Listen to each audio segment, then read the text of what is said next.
Bom, estamos aqui em mais uma edição da Entrevista Magazine, hoje com o Thiago Massari, que é um amigo, um especialista em comunicação e que a gente tem uma honra aqui de estarmos juntos. Thiago, muito bem-vindo e se apresente para a nossa audiência. Obrigado, Mariana. Oi, pessoal, tudo bem? Espero que vocês estejam todos bem aí. Sou o Thiago Massari, eu atuo como líder de comunicação integrada aqui do Grupo Bayer no Brasil.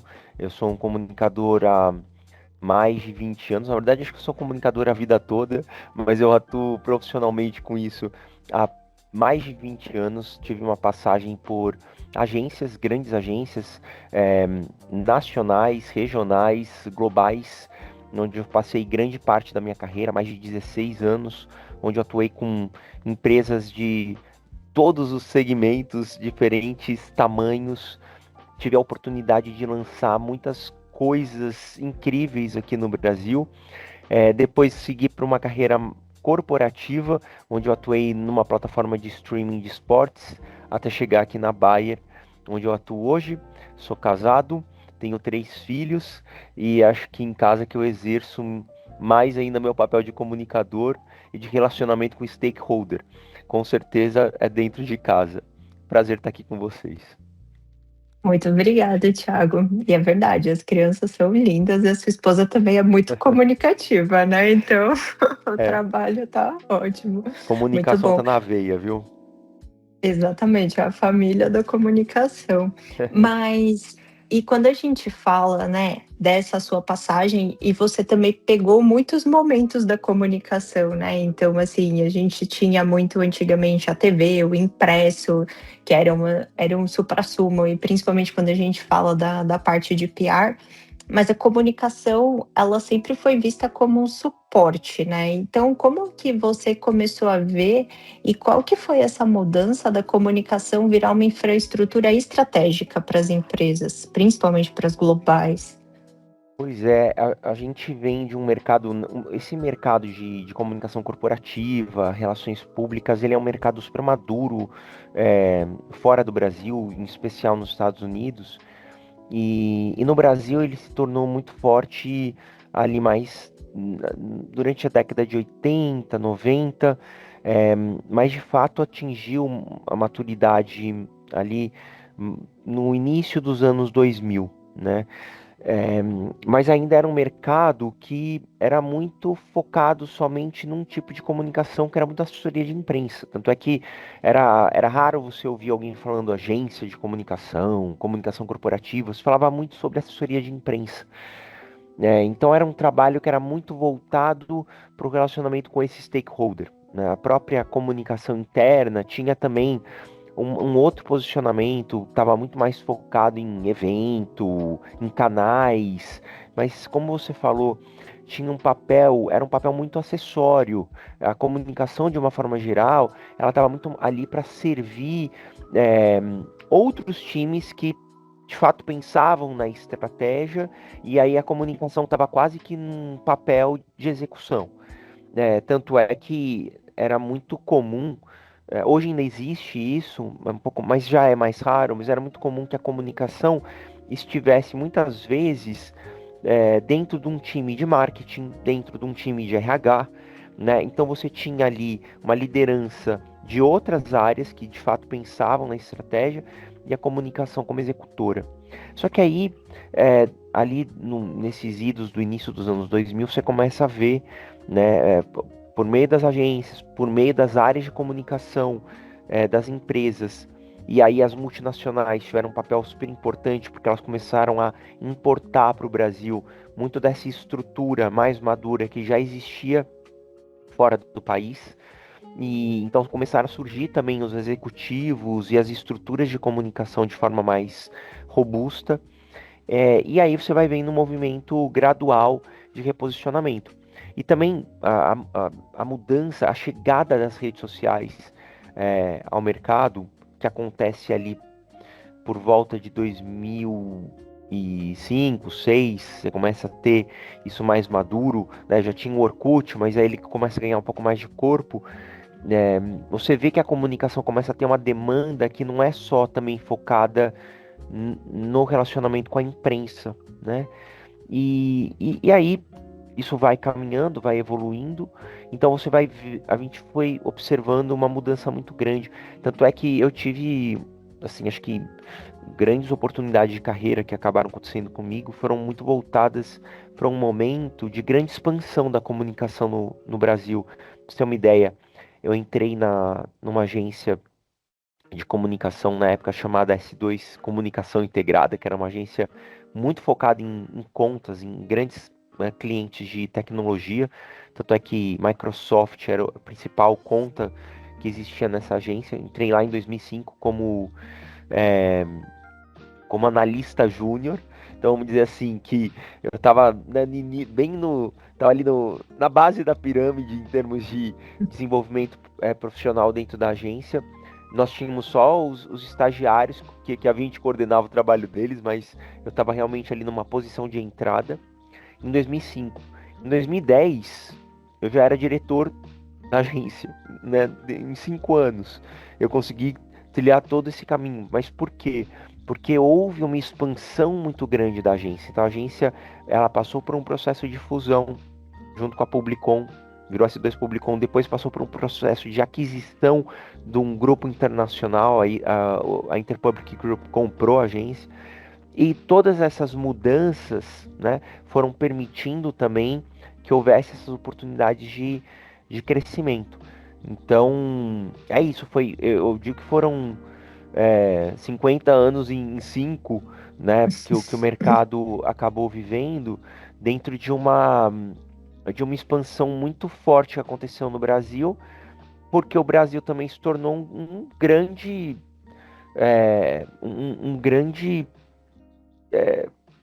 campo das redes sociais, né? O Brasil, até hoje, se você pegar qualquer rede social, o Brasil está entre os top 3 usuários de qualquer rede social que esteja aí em voga. Então, isso também fez com que o mercado evoluísse e avançasse muito rapidamente.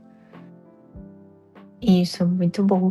E quando você fala também dessa parte da expansão e até a própria internacionalização, né? Porque veio o grupo de fora para adquirir a agência. E como que é também essa relação para você de trabalhar com contas internacionais e como que era esse desafio no passado e como que você vê hoje a questão da internacionalização e da própria globalização também dos negócios?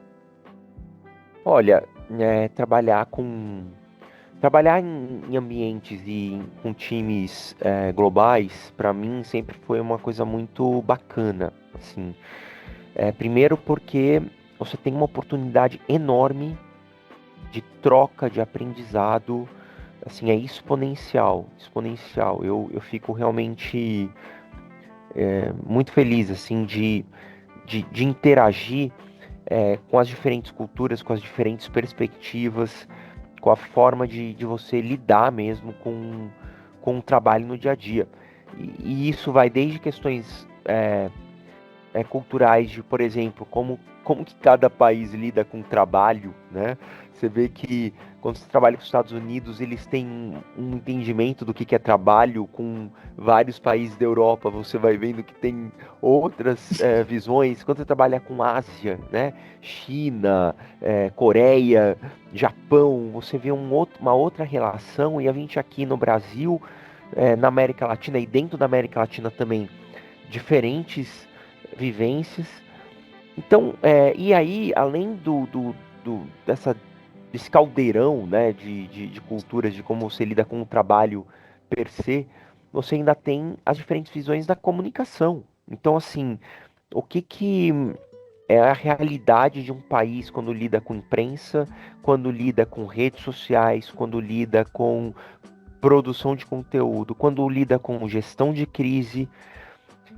Cada um, né, traz para a mesa aquilo que acredita ser o melhor e, no final das contas, dentro de uma cultura globalizada e muitas vezes multinacionais, você acaba tendo diferentes tomadas de decisão, a depender de quem que é, vamos dizer, quem que está liderando, né, aquele processo. É claro que, quando eu falo para você de uma realidade, de 2005, né, de 21 anos atrás, existia uma relação muito diferente do que existe hoje, né? Primeiro porque eu acredito que dentro de culturas e de empresas multinacionais, o Brasil ele foi conquistando um respeito nesses 20 anos que eu tô falando que separa aí 20, 21 anos que separam essas duas realidades. A gente foi conquistando um respeito como país muito grande.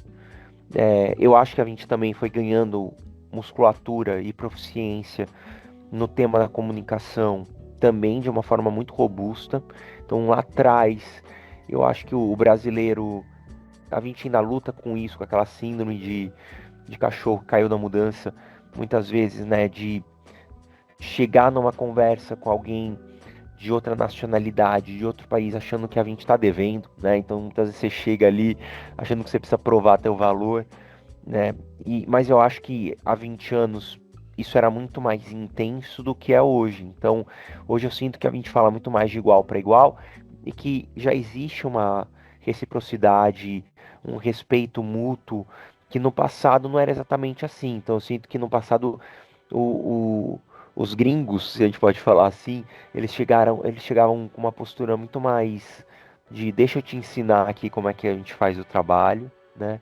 E hoje eu percebo que é um ambiente muito mais de troca, né? Em que eles também estão muito abertos a aprender, a ouvir, e ao contrário, muitas vezes diz assim, olha, isso vocês fazem muito melhor do que a gente, e eu preciso que você nos ensine a fazer isso. Então eu percebo que sempre foi um espaço muito rico, mas que de fato hoje eu sinto que o profissional brasileiro, executivo brasileiro, ele tá sentado é, no mesmo patamar é, de, de posicionamento que esses nossos pares globais. Sim, muito bom. E quando a gente fala, né, da parte da empresa global e de todas as nossas, e de todas as demandas também, então como que a gente também consegue dentro de uma empresa, de um grupo grande como a Bayer e outros também, manter essa consistência global, que é a nossa mensagem chave, mas também fazer a adaptação cultural local, né? Porque quando a gente está trabalhando com times no mundo inteiro, a gente vai ter também adaptação ali da comunicação tanto interna quanto também externa.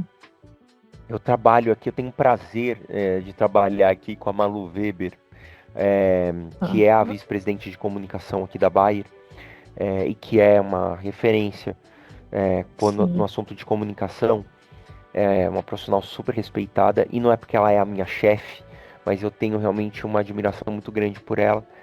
E ela tem uma coisa que ela fala, desde que eu cheguei aqui, eu ouço ela falando isso, até hoje ela fala, que é super possível nós termos uma só voz como marca, mas respeitando os diferentes sotaques. E isso é muito importante, porque é essencial para uma marca globalizada como a Bayer e tantas outras, que sim, nós tenhamos consistência naquilo que a gente fala, né? Nós temos uma missão como companhia que é o saúde para todos, fome para ninguém. Isso é o que nos move como companhia, é o que faz com que a gente acorde de manhã e venha todos os dias para cá nas nossas diferentes funções é, trabalhar, que é vamos focar na saúde das pessoas e vamos focar em como que a gente ajuda a alimentar uma população crescente global. Mas sem dúvida alguma, tem os sotaques, né? Tem os sotaques primeiro dos países, né? Aí quando você vem para o Brasil, você tem os sotaques. Nós estamos em diferentes cidades, estados brasileiros, com mais de 30 unidades da Bayer no Brasil. Então, nós também falamos diferentes sotaques no Brasil. E aí você tem os sotaques dos negócios, porque a gente está posicionado num negócio farmacêutico, no negócio de saúde do consumidor, no negócio agrícola. São sotaques muito diferentes, né? Então, você tem que ter um framework de trabalho, você precisa ter, digamos, essas linhas, né, de limites em que você precisa atuar, né, dentro de um campo de atuação como marca, mas você precisa ter muito espaço para liberdade, você precisa ter muito espaço para poder customizar dentro né, dessas linhas delimitadoras. Você precisa ter espaço para poder criar, desenvolver, para adaptar e para improvisar dentro da necessidade da fala daquela marca, com seus diferentes públicos, com o contexto que você tem local. Então, hoje, como marca global, existe um respeito muito grande, né? Quando eu vejo lá o time global, né, o nosso time global, que está sentado ali, muitas vezes criando essas linhas, né, e esse framework que ajuda a gente, todo mundo, a ter essa consistência de voz, mas hoje eles também têm um entendimento muito grande de que é nos países que de fato a coisa vai acontecer, que o negócio vai se materializar, que a gente vai atuar como marca, né? Porque às vezes a gente fala muito do global, mas nenhuma marca atua de forma global 100% do tempo. Nós estamos atuando de forma local em diferentes lugares do mundo. E é isso que nos faz globais, né? Então, ter esse entendimento é fundamental, porque houve um momento no mercado em que o entendimento ele era muito enrijecido, né? Era tudo muito engessado. Então, muitas vezes você via uma marca chegando num país e dizendo assim: é assim que eu quero que vocês comuniquem, é assim que eu quero que vocês façam. Tá aqui o texto, traduza. Tá aqui o modus operandi, execute dessa forma. Então, era muito difícil, porque você precisava explicar muitas vezes que, olha, mas não é assim que a coisa funciona aqui. Mas havia um atrito, havia uma tensão, havia muitas vezes a gente batendo cabeça internamente para tentar provar para nossa interface global que aquilo que eles estavam dizendo para a gente que funcionava, aqui não era assim. Hoje, eu não vejo mais a gente perdendo tempo nesse tipo de discussão. Já é consenso, pelo menos é assim na Bayer, era assim em outras empresas com as quais eu trabalhava, já existe um consenso de que não posso, eu não posso ter nada que é rígido, não posso ter nada engessado, que eu preciso sim ter um direcionamento de marca para a gente saber que está todo mundo indo para o mesmo lugar, mas com esse espaço de liberdade e que sem isso a gente vai falhar nessa missão. Então, foi assim, um árduo caminho até a gente chegar onde estamos hoje, mas hoje estamos num lugar muito bom. Se você me perguntar assim, mas tem espaço ainda para melhoria? Claro que tem, sempre tem, né? Sempre tem.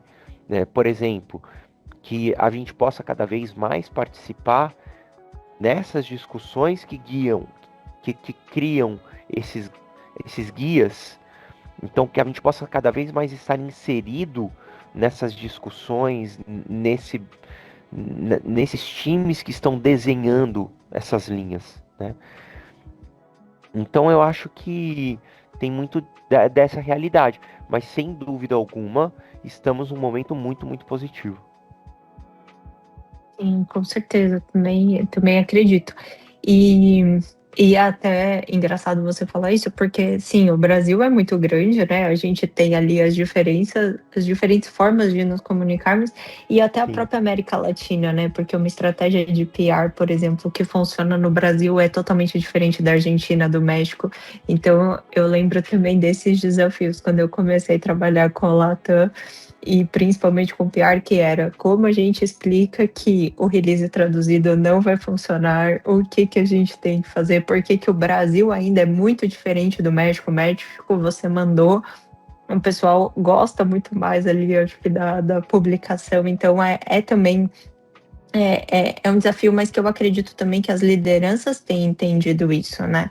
Então a gente consegue trabalhar dessa forma. E também, puxando mais um gancho para o teu lado agora, como que você hoje enxerga a questão e a importância também da gente ter essa comunicação interna, né? Porque antigamente a gente sempre pensou comunicação como que eu vou falar para fora, como que a gente vai apresentar a empresa, como que a gente vai apresentar a marca, o produto, mas a comunicação ela é todo dia, né, entre todos nós, do jeito que a gente se porta, do jeito que a gente chega, do jeito que a gente fala com o cliente, com o fornecedor, então a comunicação ela realmente ali também é esse cartão e é o mais importante que a empresa, que a marca tem, né. Então como que você também tem visto o protagonismo ali mesmo da comunicação interna e a importância dela para os negócios? Olha, como alguém que atua na comunicação integrada, eu acredito muito nisso. Hum. Eu sou muito vocal sempre em dizer que a gente precisa derrubar essas linhas divisórias que são linhas imaginárias, né? A gente criou essas Uhum. caixinhas, né? Mas na verdade elas não existem, elas nunca existiram. Mas hoje isso se torna ainda mais evidente, latente, por conta, né, de como a gente, das ferramentas digitais e de comunicação que a gente possui. Porque é o que eu sempre falo, assim, tem muito da minha estratégia de engajamento com colaboradores que está em canais externos, né? E tem muito da- do- das minhas ferramentas de reputação e de valor de marca que estão em canais internos de comunicação. Então, assim, é, de fato, por que que a gente via, né, uma tendência muito forte para comunicação externa, né? Porque muito do nascimento das relações públicas no Brasil, né, não é uma característica dos Estados Unidos, mas no Brasil, muito disso foi puxado por jornalistas.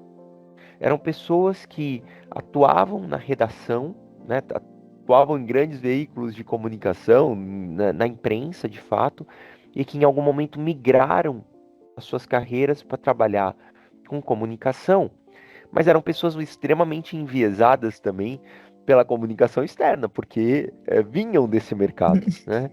Então, é, houve um movimento, né, que precisou acontecer de entendimento da comunicação interna, né, que eu não gosto desse termo, mas dessa comunicação com Hum. colaboradores, para entender que, de fato, ela é absolutamente estratégica, né? E ela é fundamental dentro da formação e da construção da influência e da reputação de qualquer marca. Então, hoje eu te diria até que eu acredito que eu dedico igualmente, o meu tempo é igualmente dividido em trabalhar comunicação com stakeholders externos e trabalhar comunicação com stakeholders internos. Eu não faço nenhuma distinção em termos de importância, em termos de impacto, né, do trabalho com esses diferentes stakeholders. E eu acredito que precisa ser assim. Precisa ser assim. Então, quando hoje eu sento com o meu time para a gente criar uma estratégia de comunicação, a gente senta e cria uma estratégia que é 360 graus mesmo. Então, eu não. É claro, a gente às vezes vai ter nuances, por quê? Porque tem temas que eu vou tratar primordialmente com o público interno. Talvez existam, mas quando eu falo, ontem estávamos tendo uma discussão exatamente sobre isso. A gente estava falando sobre comunicação externa e eu estava falando, mas tem algum tema de comunicação externa que eu não trabalhe internamente também? Não, não tem. Tudo que é externo eu também trabalho internamente. Então, tem algumas coisas internas que aí sim eu deixo de trabalhar externamente porque por uma questão de serem só pertinentes àquele público. Mas é impressionante, né, como em 2026 a gente ainda tem uma teimosia do mercado em tratar esses temas de formas distintas. Ainda temos os fóruns, eu tenho o evento da comunicação interna, o evento da comunicação externa. Eu tenho o prêmio da comunicação interna, o prêmio da comunicação externa. E eu falo, gente, a gente precisa acabar com isso e realmente começar a falar de comunicação de uma forma muito mais integrada e ampla. Sim, dividido em silos, né, antigamente, e o pessoal ainda pensa dessa forma. Mas muito bom. E pensando também, só para a gente fechar, você falou bastante da questão até das métricas, né. Então quando a gente pensa também em dados, como que você vê a questão da gente também conseguir entender essa parte do engajamento? Porque a comunicação, então, a gente consegue metrificar pelo que a mensagem, né, como que a pessoa entende aquilo que eu estou comunicando, e pelas plataformas, né, então você consegue colocar cada tema no seu canal para montar a tua estratégia. Então como que você também analisa esses dados e monta essa estratégia de uma forma mais assertiva para os seus stakeholders? Olha, a gente tem trabalhado muito nisso. Acho que é o santo graal né, da comunicação é a gente conseguir chegar, né, em métricas, em KPIs que façam sentido para os nossos stakeholders, e que não pareçam tão subjetivos ou tão etéreos, porque essa é a velha discussão dentro da comunicação e eu sou um grande defensor de que o comunicador ele precisa entrar na sala de reunião falando de dados, né? A gente tem que parar, eu ainda me deparo com colegas e eu entendo o motivo disso acontecer, mas ainda me deparo com colegas no mercado dizendo assim, eu não faço mensuração de resultado. E eu falo, mas como, né? Então, a gente trabalha muito percepção, a gente faz pesquisa de clima, e eu acho que isso é um caminho, isso pode ser uma evidência, pode ser um dado que esteja na sua mão, mas ele não pode ser um único, né? Então, sim, a gente hoje trabalha com os dados padrões, vamos dizer assim, a gente mede audiência, a gente mede engajamento, a gente mede taxa de atenção num determinado conteúdo. Obviamente eu vou medir abertura, entrega, vou medir é, tempo, time spent, quanto tempo que a pessoa passou consumindo aquele conteúdo. Tudo isso a gente mede do ponto de vista de comunicação. Mas algo que a gente tem buscado fazer cada vez mais é o que a gente tem chamado aqui dentro de taxa de efetividade. Que é o quê? É eu de fato conseguir conectar o meu trabalho com o outcome, com o objetivo da divulgação, que nunca é o taxa de abertura, taxa de leitura, taxa de atenção, que sempre vai ter algum outro objetivo. Então, para trazer para você de forma concreta, outro dia, o time de compliance nos procurou aqui. Eles estavam com uma dor que era nós termos uma maior adesão dos nossos colaboradores para assinarem o nosso acordo de ética. Eles precisavam de um grande número de assinaturas do acordo de ética. E aí, essa é a dor. Essa é a dor, né? Então, a gente comunica. Olha, pessoal, a gente precisa assinar. Sim. É inócuo eu ficar medindo qual que foi a taxa de abertura, de leitura, de engajamento com a notícia, com a matéria, com o vídeo, seja lá o que for, que pede as assinaturas. Eu posso medir isso? Posso. Mas no final do dia, qual que é a taxa de efetividade? As assinaturas. Assinatura. Só que muitas vezes a gente não está medindo isso aqui. Estou medindo isso aqui. As pessoas leram. As pessoas abriram. As pessoas comentaram. Então, Sim. assim, eu preciso saber o seguinte: quanto de assinaturas a minha comunicação gerou. Então, eu sei, por exemplo, que a gente atingiu a meta de 90% em 48 horas. Essa é a minha taxa de efetividade. Outro dia vivemos a mesma coisa com vacinas. Eu precisava que os colaboradores fossem vacinados com a vacina da gripe. Então, qual que é a minha que eu tenho que medir? Qual que é a minha taxa de sucesso? É o número de colaboradores assinados, ponto. Eu posso medir todo o resto, mas eu não posso perder meu olhar de que aquele é o ponto. Aí eu tenho, por exemplo, hoje uma necessidade que é o nível de letramento do meu colaborador com inteligência artificial. É algo que é super importante para a gente. Então, eu como área de comunicação, de estar trabalhando e ajudando, e aí, claro, não é uma missão só da comunicação essa, é uma missão colegiada, ela tem várias áreas que estão trabalhando nesse objetivo, mas a gente Sim. precisa medir como que está esse upskilling, esse grau de letramento do colaborador, como é que ele está evoluindo, né? Então acho que é isso, sabe? Assim, Mariana, a gente eu preciso começar a medir quanto da minha comunicação externa está conseguindo gerar venda real de produtos. Então hoje, quando eu faço comunicação no digital, né, eu faço com link tarqueável, que me ajuda a dizer exatamente quantas pessoas foram dali para o e-commerce.